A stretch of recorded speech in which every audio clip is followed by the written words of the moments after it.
Hello everyone. இன்னைக்கு நம்ம வந்து ஷேக்ஸ்பியரோட all the world is a stage அப்படின்ற போயம் பார்க்க போகிறோம். It is one of his best works. It's a classic. அவர் வந்து இந்த உலகமும் இந்த வாழ்க்கையும் எப்படி பார்க்குறான்றத இதில் நம்ம தெரிஞ்சுக்கலாம். இந்த உலகமே ஒரு நாடக மேடை, நாம் எல்லாம் அதில் நடிக்கும் நடிகர்கள் அப்படின்னு ஆரம்பிக்கிறாரு. ஓகே, நிறைய கவிஞர்கள் நிறைய விதமாக அதை டிஸ்கிரைப் பண்ணியிருக்காங்க. வாழ்க்கை ஒரு சக்கரம், வாழ்க்கையை எட்டு எட்டா பிரிச்சுக்கோ, அந்த மாதிரி நிறைய பேர் பண்ணியிருக்காங்க இல்லையா. So let us see Shakespeare's point of view of all the world is a stage. William Shakespeare. He has written 39 plays, 154 sonnets, 3 long narrative poems and அது தவிர இன்னும் சில poems கூட எழுதியிருக்காங்க. He is considered as the greatest dramatist of the world even today. Our touch பண்ணாத ஃபீல்ட்ஸே இல்லை. He has written historical plays, comical plays, tragedies, humorous plays, எல்லா ஜானர்ஸும் touch பண்ணியிருக்காங்க. But his best plays are his tragedies. அவரோட எல்லா ஒர்க்ஸும் they have been translated into all the living languages of the world. He is considered as the national poet of England, but internationally எங்கெல்லாம் literature இருக்கோ, எழுத்து வடிவத்தில் போயிட்ரியோ, any literature சர்வைவ்ஸ்னா அந்த ஊரில் கண்டிப்பாக William Shakespeare பற்றி தெரிஞ்சிருக்கும். All the world is a ஸ்டேஜுங்கிறது இட் இஸ் அ மோனோலாக். நம்ம டயலாக் கேள்விப்பட்டிருப்போம். ரெண்டு பேர் கூடி பேசிக்கிட்டாங்கன்னா அது பேர் டயலாக்ஸ். ரெண்டு பேர் ஒருத்தருக்கு ஒருத்தர் எக்ஸ்சேஞ்ச் பண்ணிக்கிற வேர்ட்ஸ் டயலாக்ஸ். இப்போ மோனோலாக்னா ஒருத்தர் தனியா தனக்குள்ளேயே பேசிக்கிறத கொஞ்சம் வாய் விட்டு வெளியில பேசுறாங்க இல்லையா. ஜென்ரலா ஸ்டேஜ் பிரசன்டேஷன்ஸ்ல அது நடக்கும். அவங்களோட எண்ணங்களை அப்படி மோனோலாக்ஸ் மூலமா வெளியிடுவாங்க. அந்த மாதிரி ஒரு மோனோலாக் தான் இந்த all the world is a stage. இது வந்து one of the most frequently quoted passages of William Shakespeare. இந்த passage all the world is a stage is from the play as you like it. இது வந்து ஜேக்ஸ்னு ஒரு character act 2 scene 7ல இந்த லைன்ஸை பேசுறாரு. Okay, I'll give one reading of the poem. All of you listen to it and then we will go into the analysis of the poem. Now, All the World is a Stage by William Shakespeare. All the world is a stage and all the men and women merely players. They have their exits and their entrances, and one man in his time plays many parts, his acts being 7 ages. At first, the infant mewling and puking in the nurse's arms, then the whining schoolboy with a satchel and shining morning face creeping like a snail unwillingly to school, and then the lover sighing like furnace with a woeful ballad made to his mistress' eyebrow.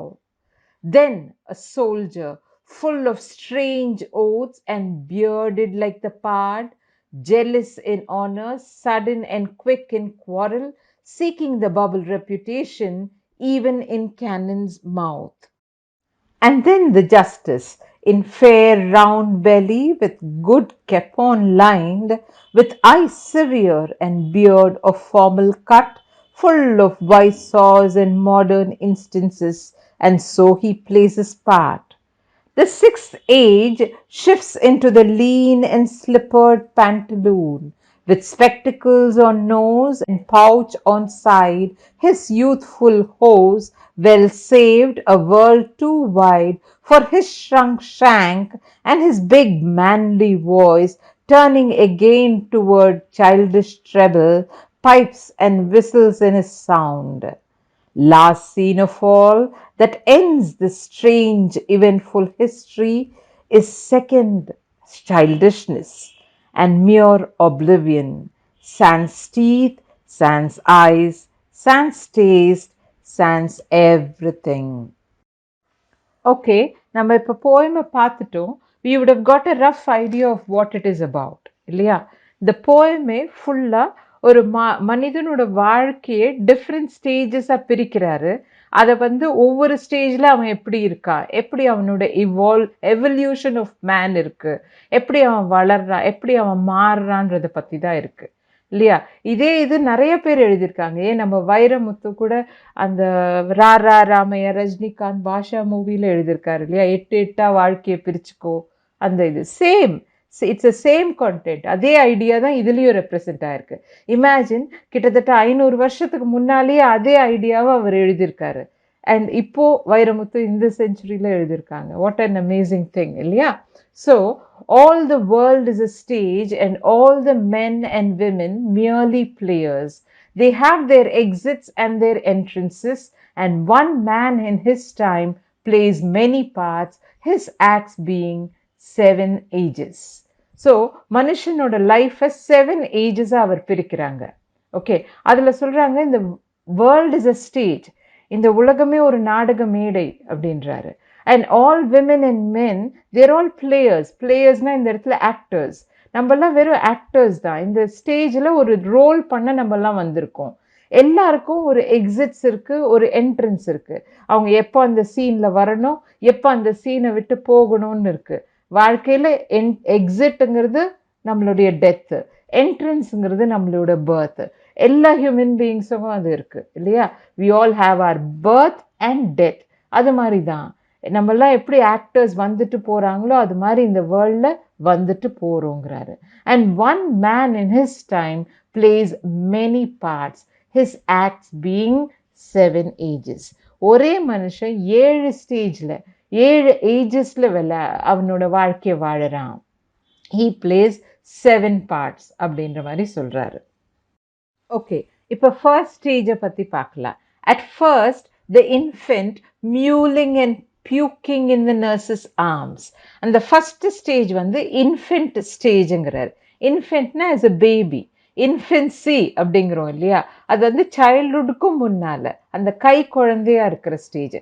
அப்போ எப்படி இருக்கான்? he is in the nurse's arms. அவனை வந்து வளர்க்குற அந்த தாயோ இல்லை செவிலி தாயோ அவங்க கையில இருந்து வளருது அந்த குழந்தை. he is mewling and puking. மியூலிங்னா அவன் பண்ற சவுண்ட். அந்த குழந்தைக்கு உரிய ஒரு குரல் ஒன்று இருக்கும், எங்க மிங்க கிக்க பிக்கன்னு அது பண்ற சவுண்ட் இல்லையா?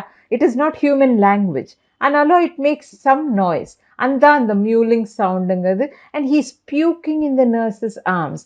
அவன் சாப்பிட்றத வந்து ரீட்டைன் பண்ண கூட அவனால முடியல. அவனுக்கு டைஜஷன் தெரியாது. அவனை முதுகுல போட்டு தட்டுவாங்க, அப்பதான் அது ஜீரணமாகி இறங்கி ஒழுங்கா போகும். Sometimes he vomits. பியூக்கிங்னா வாமிட்டிங் இல்லையா? So he pukes in the nurse's arms. He doesn't even know, ஐயோ நம்ம அவங்க மேலே வாமிட் பண்ணுறோன்னு கூட அவனுக்கு தெரியாது. அந்த மாதிரி ஒரு ஹெல்ப்லெஸ் ஸ்டேஜ். அதான் first stage. That is the stage of the baby, that is being an infant. Infant ஸ்டேஜ்க்கு அடுத்த stage then the whining schoolboy with his satchel and shining morning face creeping like snail unwillingly to school. Second ஸ்டேஜ்ல அவன் வந்து ஒரு school பாயா அவனை பார்க்கறாரு. That is the second stage.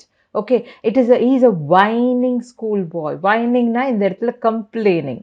Okay, அவனுக்கு பிடிக்காத சில காரியங்களை அவனை பண்ண சொல்லும் போது அவன் கம்ப்ளைண்ட் தான் பண்ணுவான். அல்ல எப்போ பாரு சாப்பிட்டு சொல்ற, எப்போ பாரு பண்ண சொல்ற அப்படின்னு குழந்தைங்க சொல்லும் இல்லையா? That is the whining. Okay, then the whining schoolboy with his satchel. Satchel is that school bag. அதோட பிக்சர் கூட அங்க போட்டிருக்கேன் பாருங்க. அந்த மாதிரி ஒரு பேக்கை தூக்கிட்டு and shining morning face. அந்த குழந்தைக்கு ஒரு ஈகர்னஸ் இருக்கும், ஒரு எக்ஸைட்மெண்ட் இருக்கும் அது ஃபேஸ்ல இல்லையா? அதெல்லாம் மாத்திக்க முடியாது, ஹைட் பண்ண தெரியாது. அந்த ஃப்ரெஷ் எனர்ஜெட்டிக் ஈகர் ஃபேஸோட இருக்கும். Okay, he doesn't need any makeup or powder on his face. Naturally and the freshness அதுகிட்ட இருக்கும் அந்த குழந்தைகிட்ட when he is a schoolboy stage. Okay, and then the whining schoolboy with his satchel and shining morning face creeping like snail. அவன் வந்து ஸ்கூலுக்கு போறா. எப்படி போறா? ஒரு ஸ்னெயில் வேகத்துல போறா. ஸ்னெயில்னா அந்த நத்தை. ஓகே, அந்த நத்தை எப்படி ஸ்லோவா மெதுவா நகர்ந்து போதோ, நத்தை ஏன் ஸ்லோவா போகுது? அதுக்கு பெரிய வீடு அதை தூக்கிட்டு போகுது, வெயிட்டு, அதால ஃபாஸ்டா நடக்க முடியாது. இவருக்கு ஸ்கூல் பேக் வெயிட்னால அப்படி போல, இவருக்கு படிப்பே ஒரு சுமையாயிடுச்சு. அவருக்கு ஸ்கூல் போகவே இஷ்டம் இல்லை. He is going unwillingly to school. அவருக்கு விளையாடணும், நிறைய பசங்களோட ஃப்ரெண்ட்ஸோட விளையாடணும். அந்த மூடு தான் அந்த ஸ்கூல் கோயிங் சைல்ட்ல இருக்கும். இல்லையா? He's forced to go to school. So he's a whining schoolboy who's creeping like a snail and he goes unwillingly to school. So second stage is the schoolboy stage. Okay, இந்த second ஸ்டேஜில் இன்னொரு poetic technique இருக்கு, அதையும் நான் explain பண்ணிடுறேன். நம்ம metaphor பார்த்தோம் இல்லையா, அதே மாதிரி இதில் வந்து சிமிலி இருக்கு. தட் இஸ் ஒன்று இன்னொரோட கம்பேர் பண்ணுறாங்க. அப்போ லைக் ஒரு ஆஸ்ங்கிற வேர்டு வந்ததுன்னா, அந்த போலன்ற வேர்டு வந்ததுன்னா அது பேர் சிமிலின்னு சொன்னேன் இல்லையா? தமிழில் உவமைன்னு சொல்லுவோம் இல்லையா, அதுதான். Okay, he is creeping like a snail. அவன் இஷ்டம் இல்லாமல் ஸ்கூலுக்கு நடந்து போகிறது எப்படி ஒரு ஸ்னேல் மெதுவாக நடந்து போகுதோ அது மாதிரி இருக்கு அப்படின்னு அந்த கம்பேரிசனை கொண்டு வராரு. லைக்குங்கிற வேர்டு வர்றதுனால இட் இஸ் அ சிமிலி. இப்போ தேர்ட் ஸ்டேஜ் பார்ப்போம். And then the lower sighing like furnace with a woeful ballad made to his mistress eyebrow. Okay, இதுலேயும் ஒரு சிமிலி வருது, sighing like furnace. லவர் வந்து அவங்களோட பிலவட் லேடிக்காக ஏங்குறாங்க. அந்த பிலவட்காக ஏங்கி அவங்க வந்து நிறைய கவிதையெல்லாம் எழுதுறாங்க. லவர்ஸ்க்கு அப்படியே கவிதையெல்லாம் வந்து கொட்டும் இல்லையா, அது மாதிரி அவருக்கும் கவிதை நிறைய எழுதணும்னு தோணுது, எழுதுறாங்க. அப்படி எழுதும்போது அவர் வந்து ஒரு ஏக்கத்தில், அந்த லேடி லவ் இல்லாத ஏக்கத்தில் பெருமூச்சு விடுறாரு. அவர் பெருமூச்சு விடுறது வந்து ஒரு ஃபர்னஸோட சவுண்ட் மாதிரி இருக்கு. ஃபர்னஸ்னா இங்கே ரைட் ஹேண்ட் சைடில் இருக்கு பாருங்க, அந்த ஃபயர் பிளேஸ், அதுதான் ஃபர்னஸ். அதில் எப்படி ஒரு பெருசாக சூடு காற்று வந்து இதுவாகுதோ அது மாதிரி இருக்குதான் ஒரு லவ்வரோட பெருமூச்சு. அவர் வந்து அவ்வளோ ஏங்குறாரு அவங்க லவருக்காக. Okay, with a woeful ballad made to his mistress eyebrow. அவங்களோட மிஸ்ட்ரஸ்க்காக, அவரோட பிலவட் லேடிக்காக அவர் வந்து ஒரு பியூட்டிஃபுல் பேலட் எழுதுறாரு. Ballad is a form of poetry. A sonnet, ballad, அதெல்லாம் ஒரு டிஃப்ரெண்ட் டைப்ஸ் ஆஃப் போய்ட்ரி இல்லையா? A ballad is a song written about heroes. அதை வந்து ஒரு பாட்டாக கூட படிக்கலாம். அதில் ஒரு ரிஃப்ரெயின் இருக்கும், ஒரு கோரஸ் பாடுற மாதிரி ஒரு லைன் கூட இருக்கும். அதை எல்லாரும் சேர்ந்து பாடலாம். மற்ற லைன்ஸை ஒரே ஒரு ஆள் அந்த ஒரு ஹீரோயிக் கேரக்டர் பற்றி, அவரோட கிரேட் அட்வென்ச்சர்ஸ் பற்றி எல்லாம் டிஸ்கிரைப் பண்ணுவாங்க. That is a ballad. So அவங்க லவர் பற்றி அவங்க டிஸ்கிரைப் பண்ணி எழுதுறாங்க. யார்? About his mistress eyebrow. அவங்கள வர்ணித்து, அவங்களோட பியூட்டியை அனுபவித்து ரசித்து அவங்க எழுதுறாங்க அந்த கவிதை. Okay, that is the third lover stage. அப்படி தான் அவனுடைய ஆட்டிடியூட் இருக்கு அப்படின்னு சொல்கிறாங்க. நம்ம வந்து இப்போ infant, school boy, lover stage பார்த்துட்டோம். Next stage, the fourth stage is that of a soldier. Then a soldier, full of strange oaths and bearded like the pard, jealous in honor, sudden and quick in quarrel, seeking the bubble reputation even in the cannon's mouth. அந்த soldier stage வந்து ஒரு அசாத்திய தைரியம், ஒரு குருட்டு தைரியம், என்ன வந்தாலும் எதிர்கொள்கிற ஒரு தைரியம் இருக்கு அவனுக்கு. ஓகே, அவன் வந்து அந்த ஸ்டேஜில் எப்படி இருக்கா? He is full of strange oaths. ஓட்ஸ்னா இட் இஸ் அ ஸ்வேரிங். ஒரு ஒரு ஒரு டிஃபிகல்ட் சுச்சுவேஷன் வருது, ஒரு இது வருது, சே இப்படி ஆயிடுச்சு, சே இவனா போனவனே, அவனா போனவனே அப்படின்லாம் நம்ம கவுண்டமணி செந்தில்லாம் பேசிக்கிறச்சே நம்ம கேட்குறோம் இல்லையா? அதெல்லாம் தான் ஓட்ஸ். ஓகே, ஒருத்தரை பற்றி திட்டும் போது யூஸ் பண்ணுற சில வாக்கியானங்கள். Okay, so he is full of strange oaths, bearded like the pard. அவனுக்கு வந்து ஒரு பியர்டு இருக்கு, but it's like the pard. பார்ட்னா லெப்பர்ட். ஒரு லெப்பர்டுக்கு எப்படி ஒரு குறுந்தாடி இருக்கோ அது மாதிரி ஒரு குறுந்தாடி. Here like the pard, it's a simile. Okay, அந்த போய்டிக் டிவைஸ் யூஸ் பண்ணுறாங்க. Jealous in honour. He is jealous in honour. அவனுடைய ஆனர், அவனுடைய அந்த நன்னடத்தை, அவனோட கௌரவம், அதை காப்பாற்றிக்கிறதுக்கு அவன் என்ன வேணால் பண்ண தயாராக இருக்கான். அது அப்படி ஒரு ஜெலஸ் ஜீலோட, ஒரு பொறாமை கொண்ட ஒரு பயங்கர இதோட அதை காப்பாற்றணும்னு அவன் ட்ரை பண்ணுறான். Jealous in honour, sudden and quick in quarrel. டக்குன்னு கோவம் வந்துடும், உடனே சண்டைக்கு ரெடி ஆயிடுவான். ஓகே, குவிக் இன் குவாரல். அவனால் வந்து பொறுமையாக இரு, நம்ம கலந்து ஆலோசிப்போம், ஒரு ரவுண்ட் டேபிள் கான்ஃபரன்ஸ் போடுவோம், ஒருத்தர்கிட்ட கட்ட பஞ்சாயத்து போடுவோம், அதெல்லாம் கிடையாது. வெட்டு ஒன்று துண்டு ரெண்டு. குவிக் இன் குவாரல், அந்த மாதிரி ஒரு nature. Seeking the bubble reputation. ரெப்யூட்டேஷன்னா அந்த அந்த கௌரவம்னு சொல்கிறோம் இல்லையா, அதுதான் ரெப்யூட்டேஷன் சொல்கிறான் அவன். ஓகே, அது வந்து ஒரு it's such a flimsy thing. ஒரு பபிள்ங்கிறது வந்து it is not a strong. இல்லையா? பபுளை வந்து நம்ம இப்படி தொட்டோன்னா டப்புன்னு வெடிஞ்சிரும். அது மாதிரி தான் நம்ம ரெப்யூட்டேஷனும். It is such a flimsy thing. அதை பாதுகாக்கணும், அதை பற்றி மேன்மையா பேசி அதுக்காக அவன் அவ்வளோ போராடுறான். அப்படிப்பட்ட ஒரு இமோஷனல், ஒரு aggressive kind of a person தான் இந்த சோல்ஜர் கேரக்டர்.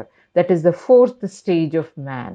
ஓகே, அந்த பபிள் ரெப்யூட்டேஷனை காப்பாத்துறதுக்காக அவன் தலையை வந்து ஒரு கேனன்ஸ் மவுத்குள்ள கூட விடுவான்றான். கேனன்ங்கிறது இந்த பீரங்கி சொல்லுவோம் இல்லையா, இங்க கீழே அந்த போட்டோ இருக்கு பாருங்க, அதோட மவுத்குள்ள கூட, அதோட வாயில கூட அவன் தலையை வைக்க ரெடி. ஏன்?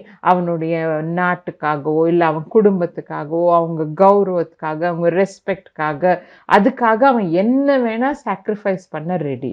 அவன் உயிரை துச்சமா மதிக்கிற ஸ்டேஜ் இது. Yeah, the fifth stage. And then the justice in fair round belly, with good capon lined, with eyes severe and beard of formal cut, full of wise saws and modern instances, and so he plays his part. Okay, and the fifth stage வந்து he says it is the stage of justice. அவன் வந்து ஒரு judicious man ஆயிடுறான். அதாவது நல்ல முதிர்ந்த அனுபவம் வந்து வாழ்க்கையில அவனுக்கு வந்து நிறைய விஷயங்கள் தெரியுது. ஓகே, நல்ல அனுபவசாலி ஆயிடுறான் அவன். அந்த ஸ்டேஜ்ல அவன் எப்படி இருக்கான் பார்க்கறதுக்கு? இன் ஃபேர் ரவுண்ட் பெலி, நல்ல சாப்பிட்டு சாப்பிட்டு ஒரு ரவுண்ட் பெலி அவனுக்கு வந்தது. வித் குட் கெப்போன் லைன்ட், அந்த பெலி எப்படி ஃபார்ம் ஆச்சுன்னா, அது வந்து சும்மா கண்டதை டம்ப் பண்ணி அந்த பெல்லி அவன் வளர்க்கல. வயிற்று எப்படி வளர்த்துருக்கான்னா, கெப்பான்ன்றது ஒரு கைண்ட் ஆஃப் ஒரு சிக்கன் வச்சு பண்ணுற ஒரு டிஷ்ஷுன்னு வச்சுக்கோங்க. இட் இஸ் அ டெலிகசி, ஒரு சாதாரண ஃபுட் இல்லை, நல்ல ஒரு ரொம்ப தரமான நல்லா ப்ரிப்பேர் பண்ண ஒரு உணவு. அந்த மாதிரி டெலிகசிஸ் எல்லாம் சாப்பிட்டு நல்ல வளமாக சாப்பிட்டு வளமாக நல்ல ஒரு ரவுண்ட் பெலி ஒன்று டெவலப் பண்ணி வச்சுருக்கான். Physically appearance with eyes severe. சிவியர்னா இந்த இடத்துல வந்து சீரியஸ்னு அர்த்தம். அவன் அப்சர்வெண்ட்டாக இருக்கான், எதை பார்த்தாலும் அவனால் கிரகிச்சு புரிஞ்சுக்க முடியுது. And beard of formal cut. As a soldier அவனுக்கு வந்து ஒரு லெப்பர்ட் மாதிரி குறுந்தாடி இருந்துச்சு. பட் இந்த ஸ்டேஜில் நல்ல தாடி வளர்ந்துருச்சு. அண்ட் அதையும் நீட்டாக வித் அ ஃபார்மல் கட் அதை நல்லா க்ரூம் பண்ணி வச்சுருக்கான். Okay, he's full of wise saws. சாஸ்னா இந்த இடத்துல சேயிங்ஸ், நல்ல ஒரு வைஸ் சேயிங்ஸ், விஸ்டம் உள்ள வார்த்தைகள் நிறைய யூஸ் பண்ணுறான். ஓகே, ஐந்தில் விளையாதது ஐம்பதில் விளையுமா அப்படிங்கிறோம், இது ஒரு வைஸ் சேயிங். ஓகே, இது வந்து அதனால முதல்லையே சின்ன வயசுலேயே நீ எல்லாம் பண்ண கற்றுக்கணும் அப்படின்னு சொல்கிறோம் இல்லையா.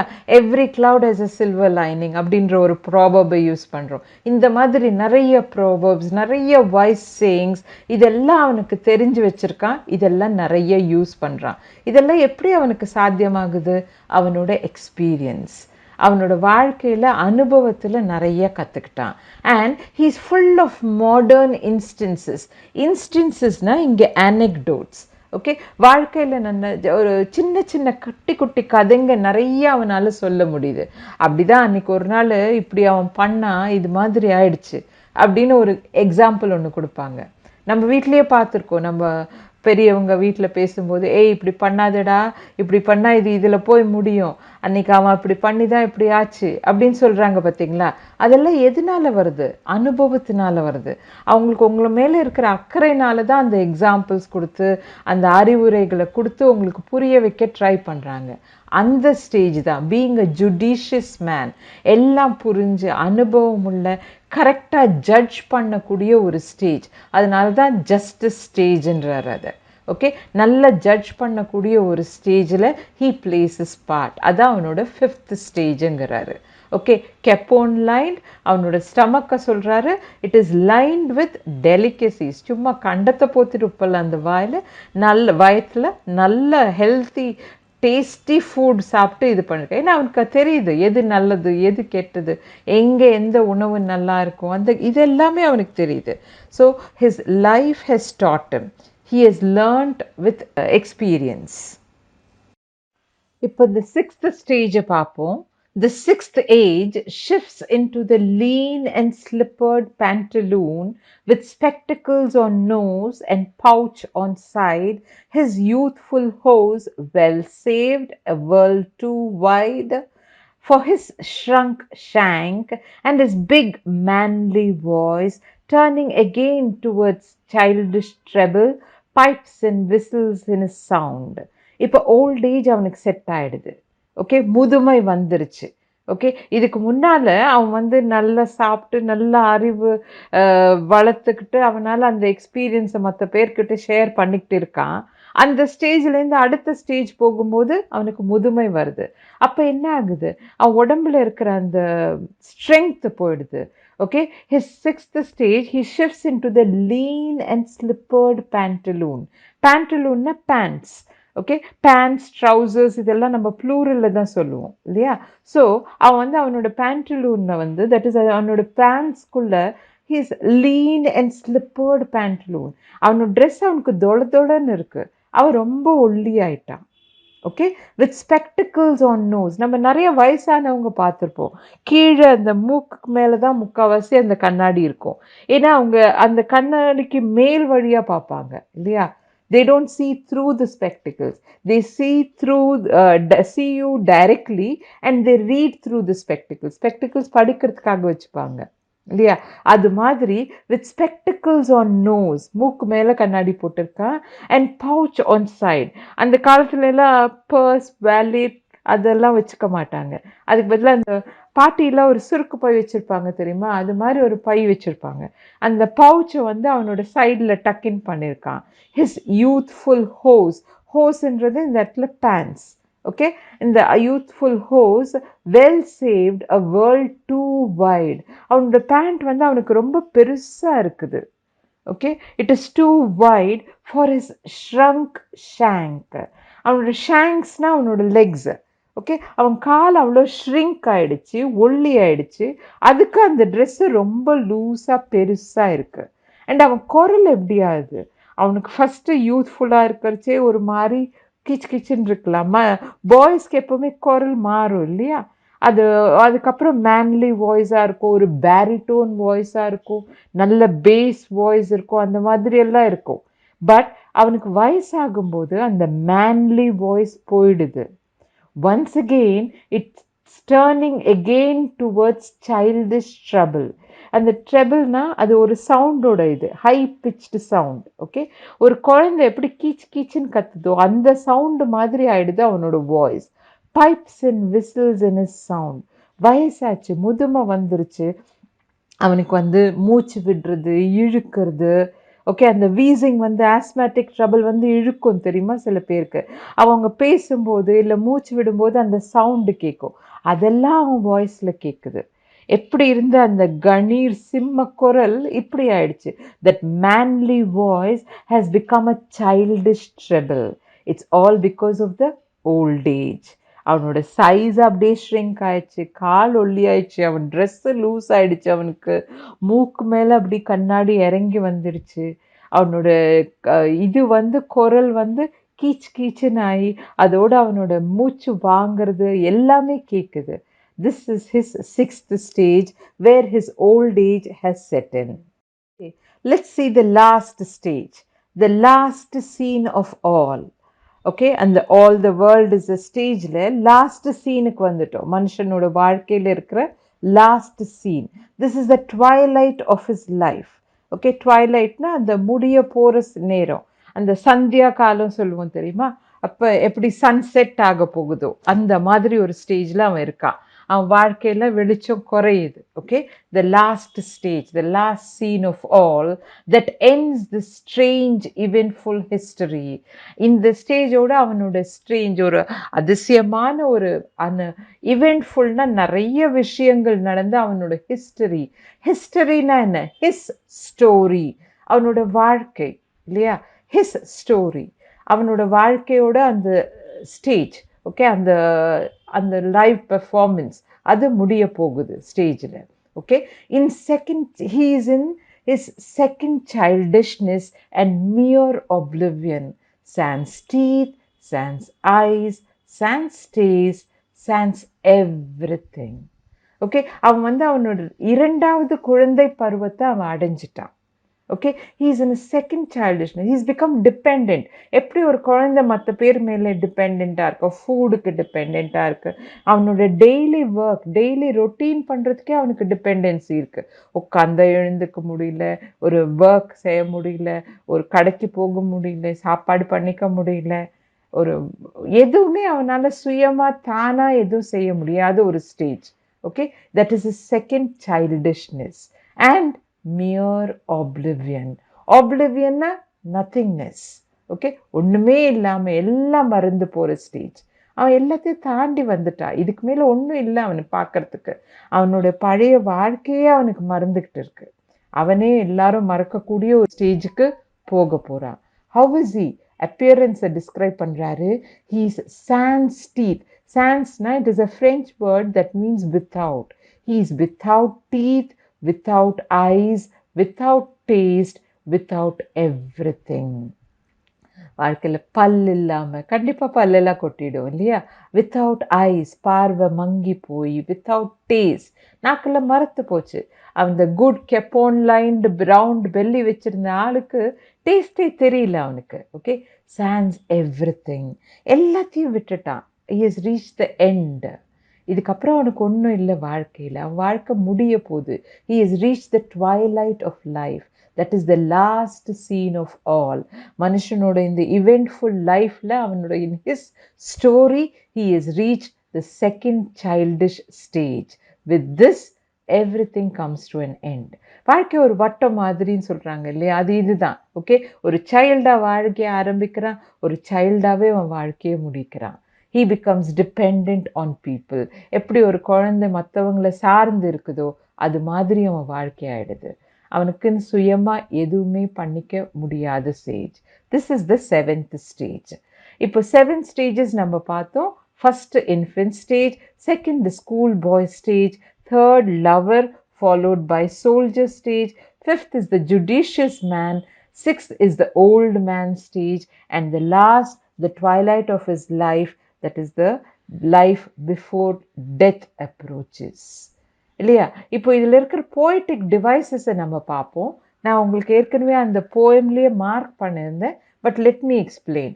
மெட்டஃபர்னா இதில் வந்து எக்ஸ்டெண்டட் மெட்டஃபராக வருது first opening of the போயமில்.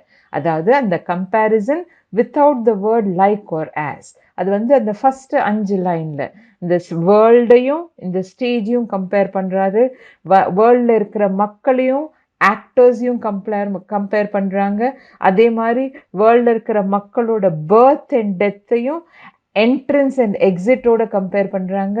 And அவனோட லைஃப்பில் இருக்கிற 7 பருவங்களை 7 ஏஜஸை 7 பார்ட்ஸாக அவன் நடிக்கிற மாதிரி கம்பேர் பண்ணுறாங்க. So this is an extended metaphor. The metaphor is extended into all the first 5 lines. Okay, this is the metaphor. அதே மாதிரி பபிள் ரெப்யூட்டேஷன் கூட நம்ம பார்த்தோம் இல்லையா? ஆஸ் அ சோல்ஜர் அந்த கௌரவன்றதை காப்பாற்றுறதுக்காக அவன் என்ன வேணா செய்யலான்றான். அந்த கௌரவன்றது என்ன? It is such a flimsy thing. ஒரு பபுள் எப்படி இருக்கோ அது மாதிரி ஒரு சச் அ ஃபிலிம்ஸி திங், ஒரு திடகாத்திரமான ஒன்று இது இல்லை, இது it's such a fragile thing.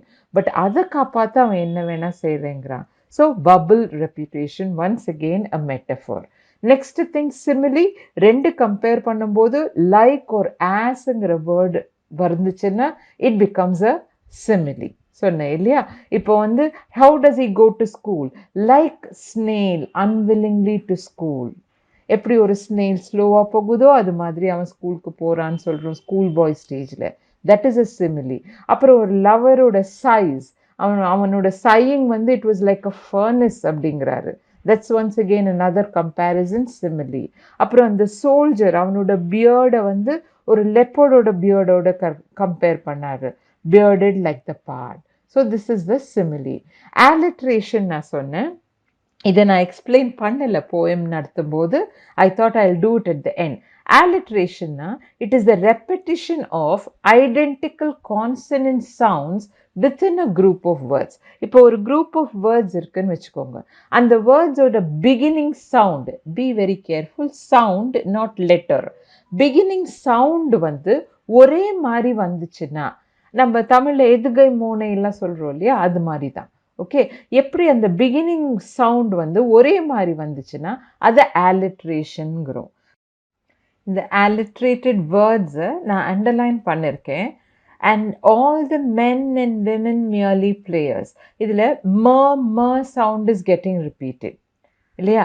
அந்த identical consonant sounds, consonant and வால்ஸ்க்கு உங்களுக்கு டிஃப்ரென்ஸ் தெரியும்னு நினைக்கிறேன் இல்லையா?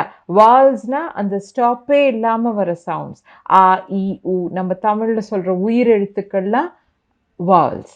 இதே கான்சனன்ட்ஸ்னா ஒரு தடையோட அந்த சவுண்ட் வெளியில் வரும்போது அது கான்சனன்ட் ஆகுது. நம்ம கங்க ச இருக்கு பார்த்தீங்களா, அது எல்லாமே நமக்கு வந்து கான்சனன்ட்ஸ் தான். ஓகே, இங்கிலீஷ் லாங்குவேஜ்லேயும் அந்த மாதிரி இருக்குது. பட் நம்ம சவுண்ட்ஸுக்கும் இங்கிலீஷ் லாங்குவேஜ் லெட்டர்ஸுக்கும் நம்ம எக்ஸாக்டாக கம்பேர் பண்ண முடியாது. ஏன்னா ஒரு இப்போ ஃபார் எக்ஸாம்பிள் க க அந்த சவுண்டெல்லாம் நமக்கு நிறைய மாறும். இப்போ கேனாலும் க சவுண்ட் வரும், சினாலும் க சவுண்ட் வரும். அதே இது சி வந்து வேற இடத்துல சிஹெச்னு வரைச்சே ச சவுண்ட் வரலாம். ஸோ நம்ம வந்து லெட்டர்ஸையும் சவுண்டையும் கன்ஃபியூஸ் பண்ணிக்க கூடாது. இந்த இடத்துல என்ன சொல்ல வராங்கன்னா, alliterationனா identical consonant sounds that get repeated in the beginning of the words. அதெல்லாம் தான் alliteration. ஒரு வேர்ட் ஆரம்பிக்கிறதுல வர சவுண்டு அது கான்சனன்ட் சவுண்டாக இருந்து அது ரிப்பீட்டடாக வந்துச்சுன்னா ஒரு குரூப் ஆஃப் வேர்ட்ஸில், then it becomes a alliteration அப்படின்னு சொல்கிறாங்க. For example, in Hereford and Hampshire, hurricane hardly happens. அதில் பார்த்தீங்கன்னா ஹா ஹா சவுண்டு ரிப்பீட் ஆகிட்டே வருது. இதில் இந்த லைன் ஆக்சுவலாக ஸ்பீச் தெரப்பிக்கு கொடுப்பாங்க. ஓகே, நிறைய பேருக்கு அந்த ஸ்லரிங் இல்லை அந்த பேசும்போது ஒரு தடுப்பு இருந்துச்சுன்னா இந்த மாதிரி சவுண்ட்ஸ் எல்லாம் நம்ம alliterated சவுண்ட்ஸ் எல்லாம் அவங்க ப்ராக்டிஸ் பண்ண சொல்லுவாங்க.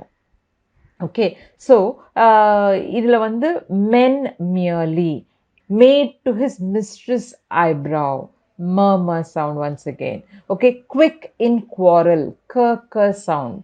Okay, quick in quarrel, plays his part, purpose sound. Well saved a world too wide, ver sound is getting repeated. Shrunk, shank. இப்போ அண்டர்லைன் பண்ணால் அந்த லெட்டர்ஸு அந்த சவுண்ட்ஸ் ஆர் கெட்டிங் ரிப்பீட்டட். அதுதான் alliteration. Okay, நான் வந்து இதில் வால் சவுண்டை அண்டர்லைன் பண்ணியிருக்கேன் உங்களுக்கு காட்டுறதுக்காக. But for alliteration take the consonant sounds alone. Okay, yeah, the last poetic technique used is repetition. Repetitionனா in a sentence the same word gets repeated. எதுக்காக அப்படி ரிப்பீட் பண்ணுறாங்க? ரிப்பீட்டடாக சொல்லும்போது you lay an emphasis on it. உங்களோட அட்டென்ஷனை draw பண்ணுறதுக்கு இல்லை அதோடைய முக்கியத்துவத்தை உங்களுக்கு கன்வே பண்ணுறதுக்காக அந்த வேர்டை பர்டிகுலர் வேர்டை ரிப்பீட் பண்ணுறாங்க இல்லையா? So that is why repetition is use. இது எல்லா லாங்குவேஜஸ்லையுமே யூஸ் பண்ணுவாங்க இந்த ரெப்படிஷன்ற டெக்னிக்கை. இந்த லாஸ்ட் லைனில் sans teeth, sans eyes, sans taste, sans everything, அதில் சான்ஸ் அப்படின்ற அந்த French word that means without எல்லா அந்த ஹோல் சென்டென்ஸில் ரிப்பீட் ஆகிட்டே இருக்குது இல்லையா? அது அப்படியே கண்டினியூஸாக ரிப்பீட் ஆகுதுனால this technique is called as repetition. So we have come to the end of Shakespeare's poem All the World is a Stage. I hope you enjoyed it as much as me. Okay, please read the poem on your own. In the video and in the slides that I have shared with you, it covers everything, the poetic technique, the meanings, everything. So read it, analyze it and enjoy it. Okay, thank you.